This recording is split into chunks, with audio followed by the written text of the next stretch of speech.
নমস্কার, আমি মৌমিতা। আজ আরেকটি রেসিপি নিয়ে চলে এসেছি। আজ আমাদের সকলেরই খুবই প্রিয় একটি রেসিপি করে দেখাবো। আজ বানাবো কাঁচা আমের চাটনি। একদম অনুষ্ঠান বাড়ির মতো আজ এই আমের চাটনিটা বানাবো।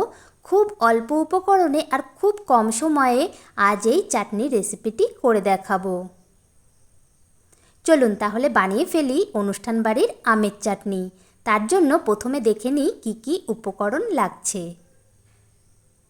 আমের চাটনির জন্য এখানে নিয়েছি কাঁচা আমগুলো টুকরো করে কেটে নিয়েছি। বিভিন্ন ড্রাই ফ্রুটস দিয়ে চাটনিটা বানাবো, তাই এখানে কিশমিশ, কাজু বাদাম আর খেজুর কুচি করে কেটে নিয়েছি। আর নিয়েছি চিনি।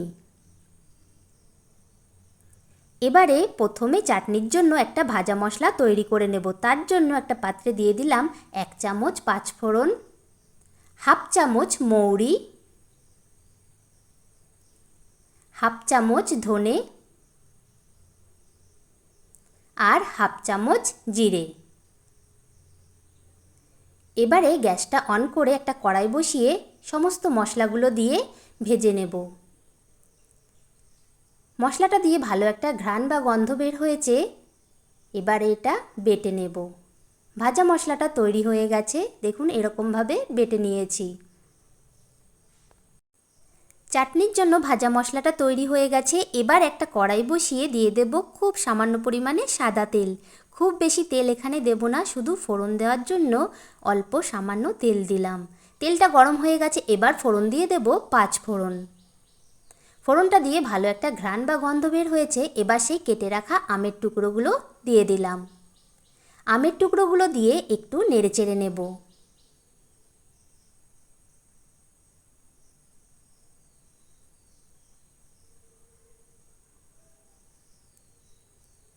এবারে এর মধ্যে দিয়ে দেব স্বাদমতো নুন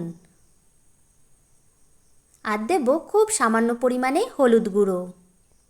নুন আর হলুদ গুঁড়োটা দিয়ে ভালো করে মিশিয়ে নেব। এখানে সামান্য পরিমাণে হলুদ গুঁড়ো দেবেন, তাহলে চাটনিটা দেখতেও ভালো লাগবে আর খেতেও খুব ভালো লাগবে। বেশি পরিমাণে হলুদ গুঁড়ো দেবেন না, তাহলে একটা হলুদের গন্ধ বের হবে। ভালো করে মিশিয়ে নিয়েছি।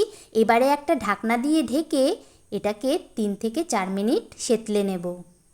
3 মিনিট হয়ে গেছে, ঢাকনাটা তুলে নিয়েছি। দেখুন আমগুলো সেদ্ধ হয়ে গেছে।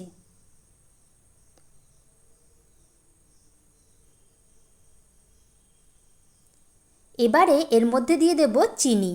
চিনিটা আপনারা পরিমাণ মতো দেবেন। চিনিটা দিয়ে খুব ভালো করে এবারে আমের সাথে মিশিয়ে নেব। ঝোলের মধ্যে চিনি না দিয়ে এইভাবে আমের মধ্যে চিনি দিয়ে চাটনিটা রান্না করলে চাটনিতে দারুণ একটা কালার আসবে আর চাটনিটা ভীষণ আঠালো হবে। খুব ভালো করে চিনিটা মিশিয়ে নিয়েছি, দেখুন আঠালো ভাবের হয়ে এসেছে। এবারে এর মধ্যে দিয়ে দেব জল। জলটা এখানে একটু বেশি পরিমাণে দেব, তাহলে চাটনিটা পরিমাণে অনেকটা বেশি হবে। আর অল্প জল দিলে খুব বেশি আঠালো হয়ে যাবে, অনেকটা জেলির মতো লাগবে। তাই একটু বেশি পরিমাণে জল দিয়েছি। জল দিয়ে এবার একটা ঢাকনা দিয়ে ঢেকে এটা রান্না করে নেব। কিছুক্ষণ পর এবার ঢাকনাটা তুলে নিলাম। ঝোলটা এখানে খুব ভালোভাবে ফুটে উঠেছে আর অনেকটা গাঢ় হয়ে এসেছে। এবারে এর মধ্যে সমস্ত ড্রাই ফ্রুটসগুলো দিয়ে দেব। দিয়ে দিলাম কিশমিশ, কাজু বাদাম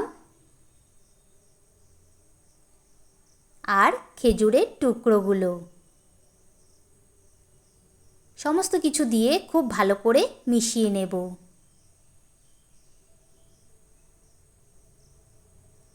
খুব ভালো করে দেখুন মিশিয়ে নিয়েছি। আর এখানে গ্রেভিটাও অনেকটাই গাঢ় হয়ে এসেছে, আর বেশি গাঢ় করব না। এবারে এর মধ্যে দিয়ে দেব সেই ভাজা মশলাটা। এখানে আমি 1.5 চামচের মতো ভাজা মশলা দিয়েছি। ভাজা মশলাটা দিয়ে ভালো করে মিশিয়ে নেব। চাটনির গ্রেভিটা খুব বেশি গাঢ় করবেন না, তাহলে ঠান্ডা হলে জমে যাবে, অনুষ্ঠান বাড়ির মতো খেতে লাগবে না। দেখুন আমি যেমন করে গ্রেভিটা রেখেছি ঠিক সেরকম রাখবেন, তাহলেই খেতে একদম অনুষ্ঠান বাড়ির মতো লাগবে। চাটনিটা তৈরি হয়ে গেছে। এবারে গ্যাসের আঁচ বন্ধ করে দিলাম। এবারে একটা পাত্রে চাটনিটা সুন্দর করে সাজিয়ে নিলাম। শেষ পাতে যদি এমন একটা চাটনি হয় তাহলে খাওয়াটা পরিপূর্ণ হয়। আর অনুষ্ঠান বাড়ির চাটনি খেতে কে না পছন্দ করে। তাই এখন বাড়িতেই বানিয়ে ফেলুন অনুষ্ঠান বাড়ির মতো আমের চাটনি। আজকের এই আমের চাটনি রেসিপিটি কেমন লাগলো কমেন্ট করে জানাবেন। আর ভিডিওটি ভালো লাগলে একটা লাইক করে দেবেন আর আমার চ্যানেলটি প্লিজ সাবস্ক্রাইব করে দেবেন। সবাই ভালো থাকবেন, ধন্যবাদ।